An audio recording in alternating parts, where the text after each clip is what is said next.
true performance goes beyond power. It's built on accuracy. From routine servicing to tailored upgrades, every detail is considered. At Precision Auto House, your trusted specialist in European vehicles, where your car is treated like it should be. Improved Production Cars and Production Cars Racing is brought to you by Precision Auto House, TRP Ductwork, BM Graphics, and Knight. For Precision Auto and TRP Ductwork, improvement and production cars over 15 minutes plus one lap. Joining us up here in the commentary is legend of Motormall Wanneroo Raceway, Mr. Jeff Duckworth. G'day, Ducky. Oh, a bit of poetic licence here, BB. I'm allowed to. Nah. Just love helping. Hey, g'day, Shane. How are you, mate? I'm working this thing out. Yeah, he's working it out. He's pressing all the wrong buttons, so we don't know whether you heard him. But Jeff Duckworth up here. Yeah. And Jeff, improved production. What's going on with your improved production racing career? You're still going to have a race throughout the year, or have you called it quits? No, I'm actually having an engine built over at the boys from KYP at the moment. I called in the other day and the block's away getting decked or something, machined up, whatever it is, yeah. And nothing special, just starting to try and catch Tim Riley, actually.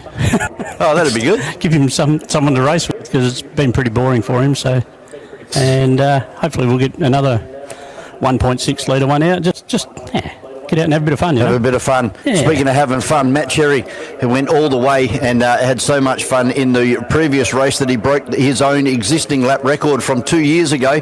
So now the new mark is 60.08, set earlier on today in the Holden Monaro, and alongside him on pole P2 will be Joseph Karukin. On the second row, Brett Sheriff in the new RX3 Mazda, and alongside him in the RX7, car number 181 of Trent Hookermow. Then we have the Commodore of Steve Turpin, then Joel Corello in car number 7, the BMW, Mason Legg in the VW Golf, the 40th anniversary edition, Neil Pollard out there in a very quick little Honda, Andrew Silvestris in a car that was built by Berwick Linton up there on the Gold Coast. Of course, Berwick, one of the big BMW dealers in Queensland, and a very successful race car driver and engineer. Won lots of the production races, the 12 hours, the 6 hours. Unfortunately, had a bad luck at the 6 hours a couple of weeks ago. Yeah, I remember Berwick having a big accident at Adelaide, at the Adelaide Grand Prix circuit, in one of his cars, where he ran out of brakes at the end of the hairpin at the end of Decataville Terrace. And but yeah, he's been around in production car racing in BMWs for many years, hasn't he? He certainly has. I'll continue that story about Andrew Silvestris' car. It's got a very checkered history, that car, but we should be green flag at the back of the field. Red lights on, the revs rise, and away we go. And look at the start from Joseph Karukin.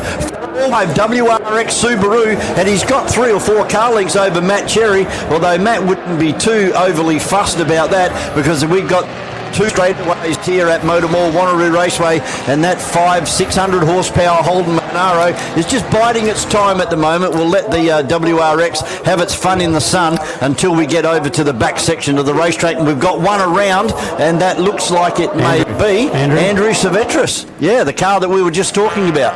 That's a shame. I hope he gets it turned around and going again and doesn't cause a hold up. He looks like he's just starting to roll forward a little bit, so hopefully he'll get that car going. There's a lot of rocks out there on the racetrack that he's brought back onto the surface. There was a fair few out there actually on the outside yesterday. In the safety car we could see, like places, and coming into turn 2 there was rocks on the outside. So we've gone full course yellow and safety car, which is only to be expected as Andrew now gets the car fired up, whether it's going to drive away. Not such a bad thing for us for him to go full course yellow, because that lap and a half that it would have taken Cherry to get past the car there of Karukin would have worked his tyres a little bit, so it'll give his tyres a bit of a break, and it's more likely then that when we get going he'll be able to have clear air and give us a new lap record. Well, Andrew Silvestris has got the BMW up and running. And that car originally, as I said, was built by Berwick Linton up there in Queensland. Had a massive accident at turn 2 at Bathurst at Griffiths Bend, and went into the concrete walls before they had the tyre wall there at Griffiths Bend. And the car was rebuilt again by Berwick Linton and then sold to another driver in Queensland, and that's where Andrew has picked up the car. An absolute pig when he got it. It was multiple colour panels and a significant amount of damage down one side as the driver had just wrecked it as well. So he's had to do a lot of work to get that car, but I had a look at it at the grid walk, and it's a great piece of engineering work for Andrew and his team. He's done a lot of work on that car, and it really looks like it. You should have chased some Benetton sponsorship. Different panels all over it. Different colours all over it. Yeah, different panels. Yep. So he's just coming down slowly. I think he probably may retire this car because this is one of the cars in the 40-lap Enduro coming up on this afternoon. So him and the team would want to go right over that car now and just make sure that everything's good to go for the big endurance race. Yep, so that's exactly what he is doing. He's coming into the pit lane now, and he'll go up the north ramp into the back of the pit area and the paddock area. We've got the safety car moving away from the field now, so it looks like we're going to be straight back into a restart, and it's going to be Matt Cherry leading Joe Karukin, and then back to Steve Turpin and Hockamau, and then I think we've got Joel Corallo, and then we've got Brett Sheriff as well out there. So they're back to racing in green flag conditions. I don't see any significant damage on Andrew's car down here in front of us as Matt Cherry down there into turn number 1. Steve Turpin sneaks up the inside of the WRX of Karukin and takes over second place. Karukin in third, then Trent Hookamau in the RX7. Then we have Corello in the BMW and Brett Sheriff in that RX3 from Queensland. Yep, and already we've got about a 10 or 12 car length distance, even more than that, 15 car length difference between Cherry, but Turpin's gotten over the top of Karukin as well on the other side of the track, so Karukin's dropped down to third position now, and then back to Trent Hockamau. For our live stream viewers, we are on board at the moment with Trent Hookamau in the RX7 down there in turn number 6, and right in front of him is Karukin, who's just been passed by Steve Turpin a little bit further back up the road, and you can see that both of those cars just disappear up and over the top of the hill, but under brakes is where the RX7 the advantage over those other cars, as we see Brett Sheriff now putting a move on Joel Corallo in the BMW, sneaks up the inside of car number 7, and now has the RX7 of Hookamau in his sights. Actually, Trent got a monster start. I'd like to see the in-car from that. Beautiful. He got the big jump. He was level with Brett Sheriff on the line, so... Yeah, and that's a good move for the lightweight RX7 to get the power to the ground that well. So so that was good by Trent to get that good start. He actually had the car apart yesterday. I saw on social media, a diff or a gearbox or something. I just had it out and all in bits. I thought, crikey, yeah, poor bugger. He's keen. Bored, was he? Oh, he's been like him and Royce and the wife was like a breath of fresh air for our association. Working so hard, really, really good. Yeah, that's good to hear. That's a great association, the Improved Production Racing Association of Western Australia. And here comes our race leader once again down to turn 7. He was around about a second off the pace that he set earlier today when he came across the stripe last time. Let's see what he can do this time as he crosses the line. And that's he's about 7/10 away now. So he's getting there, but he's going to run out of tyres fairly shortly. Yeah, he just messed up turn number 1 as well, unfortunately. Brett Sheriff's been able to get in front of Hookamau. As we wait for the little fire-breathing rotaries down there in turn number 1. Yeah, Joel Corallo right on their tail as well. And I've said that before, but I love those E30 BMWs. They look so good on the racetrack, and that's a particularly pristine example of one. And then it's a bit of a gap behind him, back to Neil Pollard in car 19. And then we've got Mason Legg in his little, is that a Volkswagen, I think? Yep, first of the production cars. Yep, Volkswagen there. And then we've got the Croxton Renault behind him. Derek Burns out there as well, just moving up. Cove behind Derek. Yeah, car number 36. In front of Rob Lance. Oh, Rob was at the back, obviously, the off that he had. Problem for our race leader Matt Cherry as we watch Steve Turpin make his way into the lead, and also we watch Karukin go past him. So that's a bit of a problem there for car 44. It looks like he's going to be pulling even at the pit lane. Yes, he is. Yeah, that's unfortunate for Matt and his dad Steve, as Brett Sheriff still starting to move away from the RX7 now of Trent Hookamau. Does look like it's a rear left, doesn't it? Yeah, blown a tyre or maybe pinched it on a curb somewhere around the place. or maybe even on some debris or a rock or two that have been pushed out onto the circuit over there in the S's. Who knows? Only he does, and he will let us know, that's for sure, as we find out between races what went on with car 44. But new race leader Steve Turpin, and it's great to see Steve back out the front again. Just having a look at the program, the Tanda Cup is the next race for these guys for improved production only, and Matt Cherry, if he wants to win another Tanda Cup, he's going to have to come from the rear. He is indeed, and he's only got 2 races to sort his car out before he gets out there to do that, and they're both 12-minute races. No one's 15, so he's only got around about, let's have a look, around about 25 minutes before he's going to be called back to the grid for that Tanda Trophy. So hopefully it's something that can be prepared and fixed. Otherwise, you'll be seeing people like Steve Turpin and Brett Sheriff and Karukin all rubbing their hands together. I'm giving you the chance. Yep. Got to be in the right place at the right time with this one. Absolutely right. Does. Well, I mean, when it goes back, we talk about the Torque Trophy. You go back to the Torque Trophy through the years, it was never the guy who was the standout of the year who won the Torque Trophy. Something had for always street happened. cars. Yep, and it looks like it may be another outcome for that this year for the Tanda Trophy as well. Is that Lachlan Cove now, right behind Rob Landsmere? Yep. Rob Landsmere just overtaken him down the back, I think. And then we've got he new car. flat spotted a tyre in the last race, young Lockie, and we managed to get him a couple of tyres to put on the front so he could get out just in time for this race. Yeah, that's $400 down the drain. It's all learning curve. It's not what you know. No. So those Duckworth tyre wholesalers. They could be, not even wholesalers. You're a good guy to come to for tyres, are you? Yeah, mate. I didn't know that. God, yeah. What size do you want? Yeah, definitely. I'll be talking to you. 15 by 8. Oh, yeah. Oh, there might be some couple of old yokies down there. Yeah, I'll grab them. Yeah. So Ferreira out there in the Hyundai XL. There's Damon Croxon trying to stop that Renault Megane down there in turn number 7. I believe they had gear selector problems in the last one. He only had 4th gear. Running around when Landsmere hit the wall over here, he was trying to avoid Derek Burns or Cameron Burns, whoever was in the car, and Cam or Derek were trying to avoid Damon Croxon.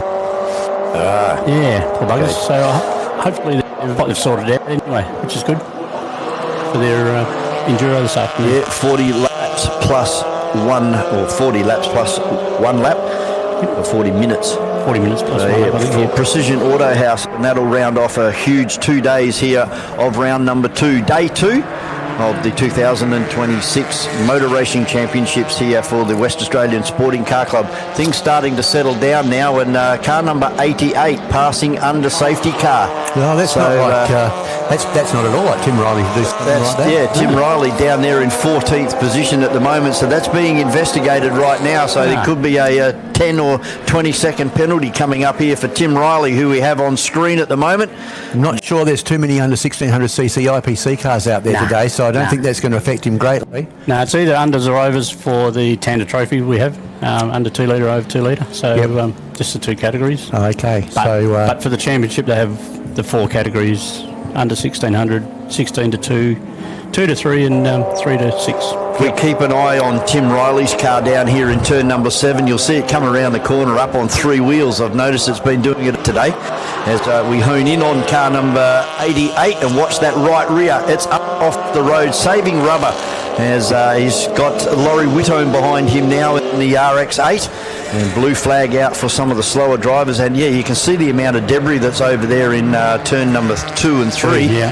And I wouldn't be surprised if that's what cut down Matt Cherry's tyre over there. Possibly, yeah. Yeah, the pace has definitely come out of this race, though. We're into the high 63s now for the race leader, Steve Turpin. I mean, there's no reason for him to go out there and strangle it because he's got a pretty good nearly 4-second lead over Karukin. Exactly, but he's done a 61.7 in the race earlier, and Karukin's done a 62.3. So they're both pulled the pin on the pace and just going around there for the last minute and 18 before they start seeing the last lap board. It looks like Pollard's just got in front of Joel Corello in car number 7 in the turbo BMW. They're heading towards turn number 4. But as you say, you can tell that the pace is definitely back right out of this race. Everybody trying to preserve their cars now, not only for the Tanda Cup, but also for our product drivers. They'll be looking after their cars, getting ready for their 40-minute and 1 lap enduro. Yes, certainly will, as they all come across the line once more to complete one more lap. and the next lap out, they'll be getting the last lap board. That's car number 85 of Mason Legg, making the jump out of a Formula V into production cars for the 2026. And said, although he loved his Formula V, this thing is the best thing he's ever done. He reckons this is absolutely fantastic, and he is going to be our pole sitter for that 40-lap Enduro, 1 second clear of the field. That's really good to see, because you don't often hear it coming the other way. You usually hear people have gone from a saloon car into an open wheel car, thinking that that's the best thing. And it's great to see it going the other way, where they've jumped into a car with a bit more, a bit of a higher centre of gravity and wobbling around a bit more than what they're used to, and saying it's the best thing they've ever done. Yeah, he's taken like a duck to water, isn't he? Yeah, brilliant. Yeah, the open wheelers can be a little bit kind of a sterile environment. They do the same things, but you've got a lot more variables once you've got a roof on. I've always liked the compromise, but then I've never really had much choice. But I've always enjoyed a bit of a compromise. You have to drive around. It makes your work a bit harder, and it gives you more satisfaction when you do it well. Yep, for sure. There is the very quick Honda of Pollard. And since he put that new motor in, remember that big blow up that he had here? That devastated everything from the front rego plate to the rear rego plate. That took out every moving part in that engine. It was a huge blow up. But this motor that he's got in there now, it's very, very quick and very reliable too. Reliable driver, I think, showing a bit of love too. So he's really top fella. So race leader just coming out of turn 6 now, and will be shortly breaching the top of the big long hill at the top of the hill, and coming down into turn 5. Here he is now, and he will take the checkered flag this time as he comes past the stripe. So down into turn 7 for the final time is Steve Turpin, and it's been a good drive by Steve, as they say, to finish first. First you've got to finish. Well done. And he's across the line for Diesels. And 4.5 seconds. Yep. And Tim Riley pinged 15 seconds for passing under safety car. Yep. Poor bugger. Yes, but it's good to see that they're actually enforcing some of those regulations with the yellow flags. It's been a bit of a strange yellow flag weekend in many ways, across many levels of motorsport. But we've seen Karukin finish in second place. I'm not going to start that again. No, don't. And then Brett Sheriff crossing the line in car 27 in third place from Trent car 181, the little black and red RX-7. Then we've got Neil Pollard crossing in 19 in front of Joel Corallo. And then we've got Mason Legg finishing in 85 just in front of... Is it Brett Peters in that car, or is that Croxton? Could be Brent Peters, I would suggest. Yes. Car number 76.